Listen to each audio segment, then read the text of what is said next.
Where's that? Where's that? Is that the camera? Nope. Don't worry about it. Is it up there? Just stay in this region right here. Do you sign a consent form for this or? Right? Tell me. Just waiting for like the last, the late people to come in. Hopefully. Yeah, Catherine. What's the move? Yeah. Sean, camera's over there. Oh yeah. It's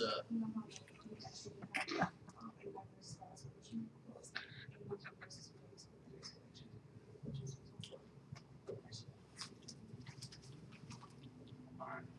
Get started. Hello everyone. How you doing tonight? Great. I'm doing alright. I'm a little excited about the turnout tonight. There's like 12 people in here, 12 more than I thought, so can't really complain. So tonight, we are going to learn a little bit about ethics. We're going to have a lot of fun. And yes, I got the judges to grade the paper, so we'll announce a winner tonight. So just come up to me after like this speech, and I'll give you your cash prizes or checks, or I don't know. Our advisor has it, so. Anywho, who's got ethics? Anyone? This guy does. Well, for most of you out there who don't know what ethics is, let's find out. Next slide. All right. According to the Webster Dictionary, ethics is defined as the discipline dealing with what is good and bad, and with moral duty and obligation. All right. In layman's terms, ethics, business ethics in particular, is basically how you treat each other in the workplace. Doing what's legal and ethical and resisting temptation.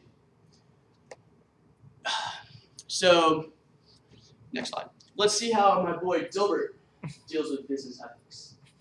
Martin, I discovered a deadly safety flaw in our product. Who should I inform? No one. The stock would plunge and we would have massive layoffs. Your career would be ruined. But my negligence could cause the deaths of a dozen customers. The first dozen is always the hardest. Sorry, it cracks me up. It's my favorite comic.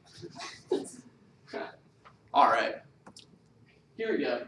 So here's a diagram for you of ethics to further your comprehension of such a great concept. Actions most people think are acceptable in the workplace. It's a 5-stage diagram of the most common paths you can take when dealing with business ethics. You can go the illegal route, the unethical route. You can go against business policy. Or you could do what's not in the client's best interest. And lastly, does not benefit the client at all. And the last three, the sad thing about this is, people will do these 3 things because they think they can't get caught. They're like fearless, and they don't care about the repercussions that may come with violating, business policy or the client. They're only thinking about number 1. Next slide, please. Here we go. We've got another fancy diagram of how business ethics how it affects your life. Well, if you get into the business workplace, you can see that basically every which way ethics is just like it's a moral mindset. And whether you're an employer, a customer, you're trading weapons, it's a political thing too. Politicians will sometimes do what people want to hear, and say what people want to hear. And I think that's quite unethical, if you ask me. That's why I'm not in the politics. I don't like politics. I don't vote. I don't do jury duty.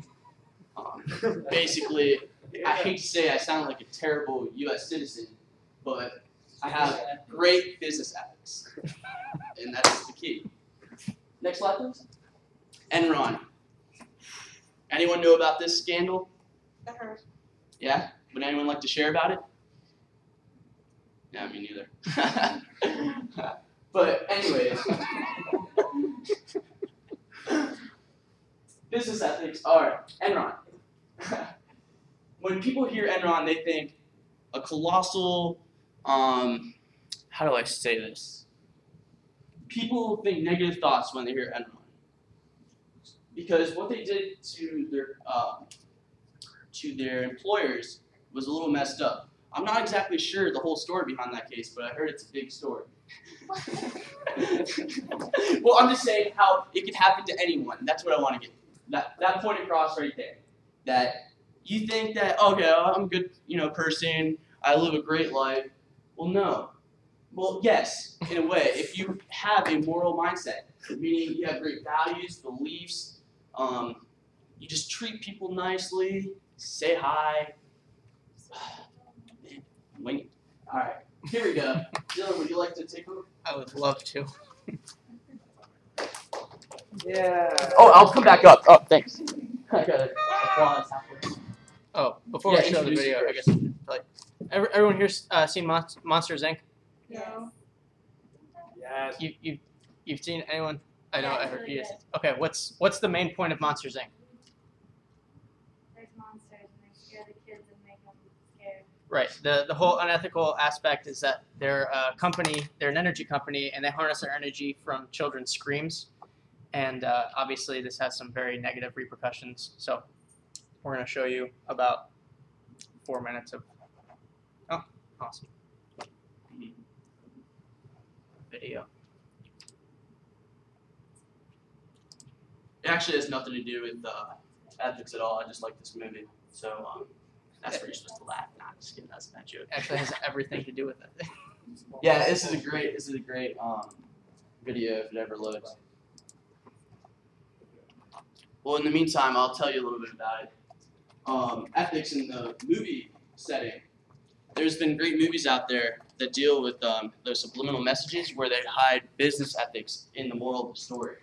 And this is the great example of Monsters. Levi ordered a wake-up call, mate. Hey, let's talk. Look, hey, marshmallow boy.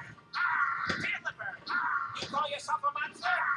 Scary feet, scary feet, scary feet. Oh, the kids awake. Okay, scary feet, scary feet, scary feet, scary feet, scary feet. Kids asleep. Twins and a bunk bed. Oh, I thought I had you. Okay, Sully, here we go. You ready? Stop. It's over here. Don't let the kid touch it. Don't let it touch it. I don't know, but it's legit. I love scaring kids in bed. Come on, fight that clock. Fight that clock. Scary monsters don't have clocks. 180. Do you have 180?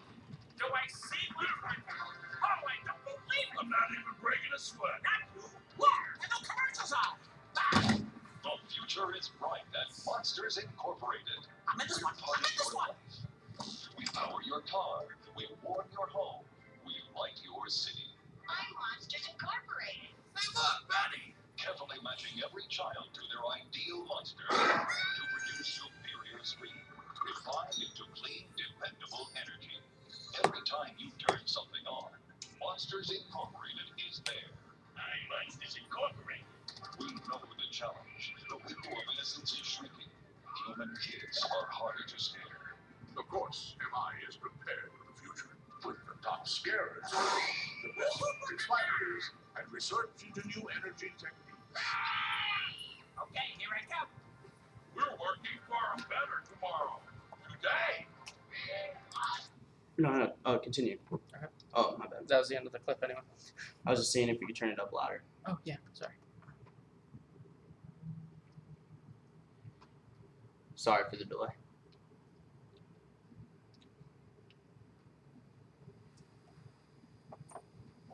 Solid.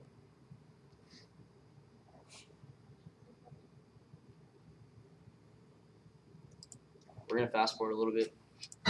This has gone far enough, James. She's home now. Just leave her alone. I can't do that. She's seen too much.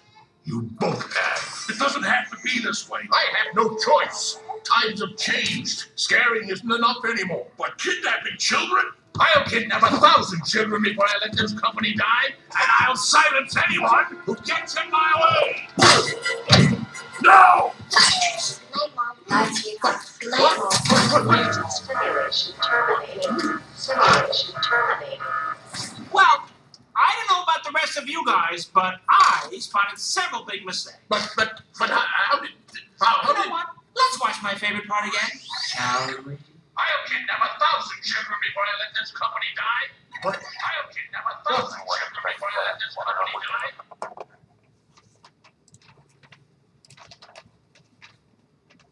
Is that it? Yeah. Alright. Should just watch the whole thing. Anyway. So basically Monsters Inc. is a company. They have a bunch of scary monsters, like Sully.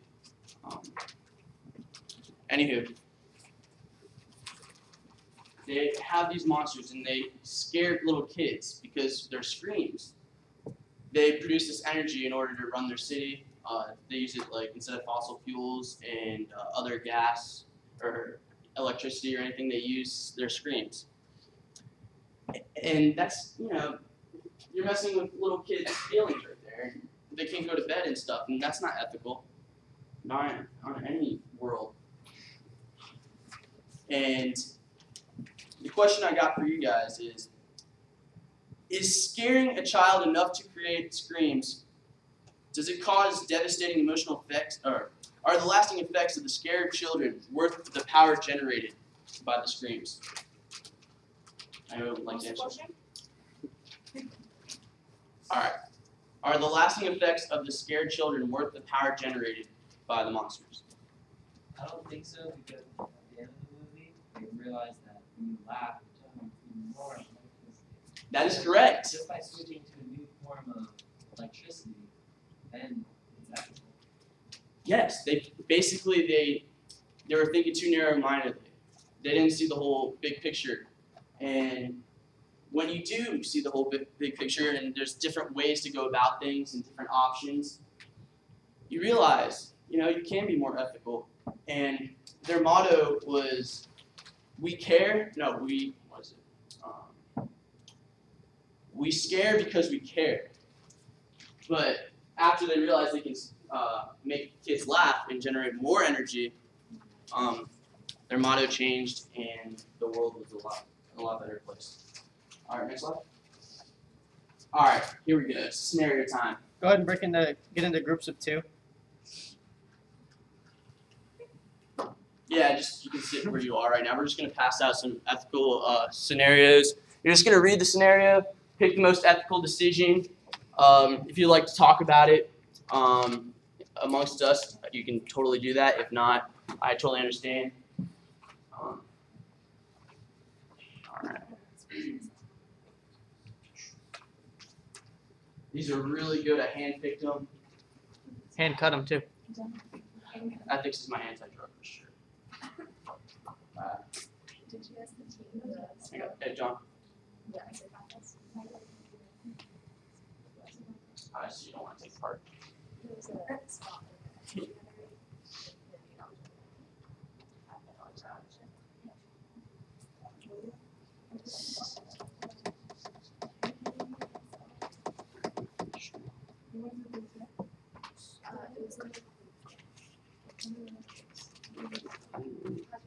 We should just watch that whole thing, but I'm gonna get out of here too. No. Yeah. No, it's yeah, that's what it is.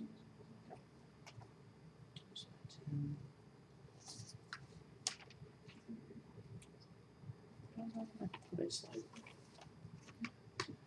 Okay. Do you want to still? Oh, I'll write it down.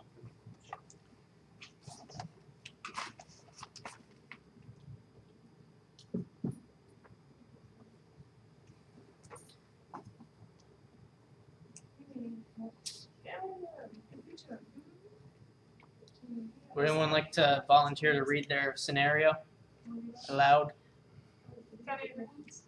Huh? What? Okay. Mine's called Lazy President. John accepted the nomination for president of XYZ Professional Club, thinking that he wouldn't be elected. He was. He didn't have much interest in the organization. The student organizations weren't very important on campus anyway. He knew that the treasurer and the vice president would work hard. and it wouldn't hurt his resume to include a leadership position like this. So he decided to show up at meetings. He would do what he was asked to do. It didn't take long, though, for the other officers and the advisor to figure out that the president intended to be a figurehead only. What should the advisor do? The officers? What do you think? We said they should fire his ass. I mean, we said that we should impeach him. Impeach? Impeach. Much better. Yes. You guys all agree? Yeah. Just get rid of him. Anyone else? Agree? But we don't just get rid of him. We will also explain to him why we feel like you're capable of this position of this position. Right, not just like let him Yeah, go, but just actually like, tell him why, so maybe he can do something. And if you want to stay in the club where you're going to still be involved in the organization, you know, you probably impeach him, but he could still be a member until he gain the skills necessary to one day become president. Thank you, Chair. Or else give him an ultimatum, either to step up to his role or leave, step down. Read mine. Yeah, sure. This one's a little weird to me. But Susan was an honors student at Big U. Her senior research project compared dietary habits of women living off campus in apartments with women living in dormitories. Her hypothesis was that dormitory women would eat better than apartment women, but she was surprised to find little difference. She was so sure that she was right and that the dorm women just didn't cooperate fully in reporting daily intake. So she just reported some of the findings, the ones that supported her hypothesis. The professor was impressed with her well-written report, and it was announced that Susan was to be recognized on Honors Day for her outstanding project. Susan didn't expect that. She realized too late that it didn't really matter with research what the outcome was. Perhaps the award was nothing to do with her findings. Maybe she would have gotten the award anyway. But now what should she do? What should she do? $1 million question. No pun intended. The $1 million case. All right, just in case you guys wrote an essay. All right. So what do you think she should do? I mean, I really don't know, because it doesn't seem like she benefited much in the first place from being unethical. She's just getting recognized. You know, I don't really. It's hard for me to kind of tell, because then it seems like if she was to tell the professor that she had done this, then she would just get, reprimanded. But I guess that's the nature of ethics. I don't know. Someone help me out. I would it's definitely unethical, because if you take it to a larger scale, her project didn't have much importance within its context in the university. But if you're looking at a pharmaceuticals company and they're changing studies to get FDA approval, that's a huge liability for them that causes lives and also legal costs once the government gets into it. Mm-hmm. So I think you always have to want to look at it as, even though it might be a small situation, you want to look at it on the largest scale it can possibly be on, to kind of see the major implications. While it may not affect you, mm-hmm. just to be able to see what possibly could happen if people take it one step further. Right. Who had the, and thank you, that was really good. Who had the homework one? I think that one really applies to all of us here, students. Did you read that the one? last one, and then Sure.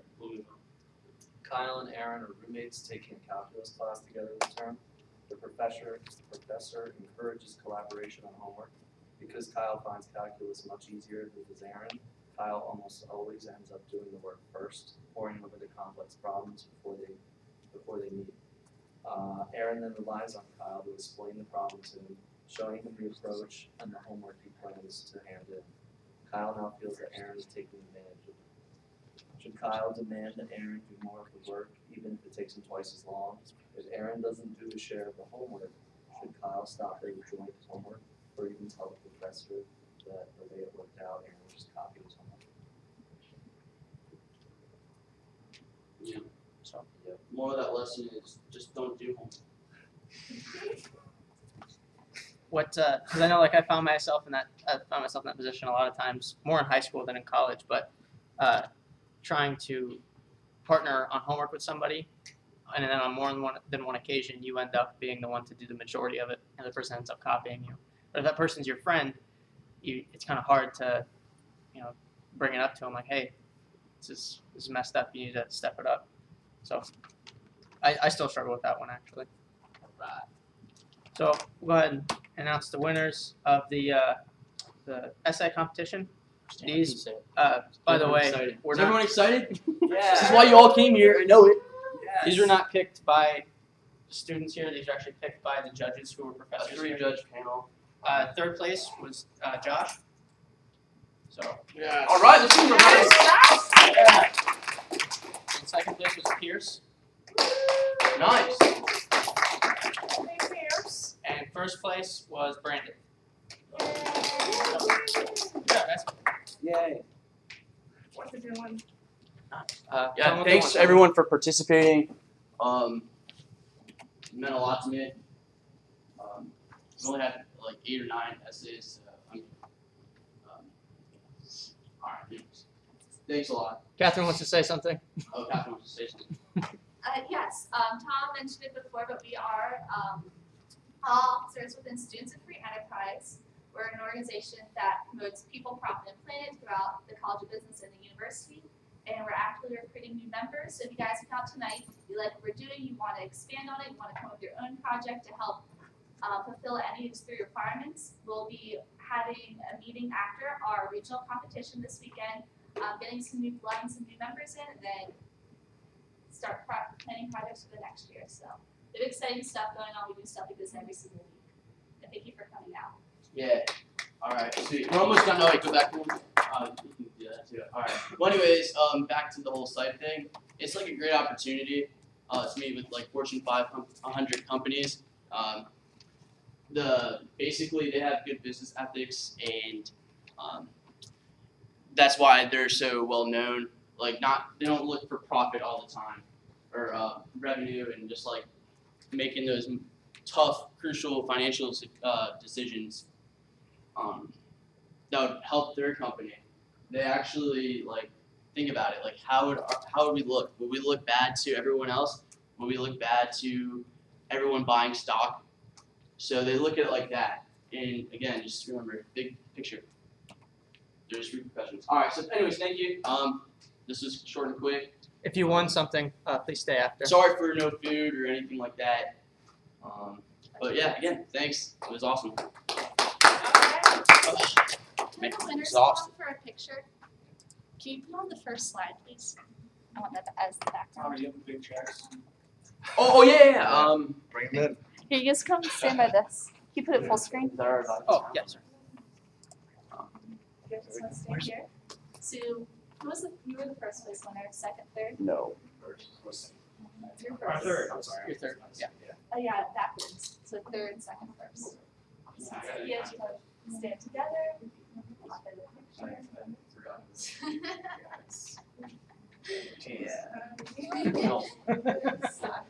there any other team? Alright, we're just doing a variety. Alright, and then you're the first place winner? Okay, I'll get one solo. Special. Oh. Thank you. Don't you guys want to give a short testimonial that we might put in our presentation? Just say you really enjoyed learning about business ethics and expanding your views on it through writing the essay. You're really happy with the That's all you, man. Say what you're going to do with the scholarship. Say it's really going to help me find textbooks next semester. Oh God. Okay. I can feed it to you without my voice.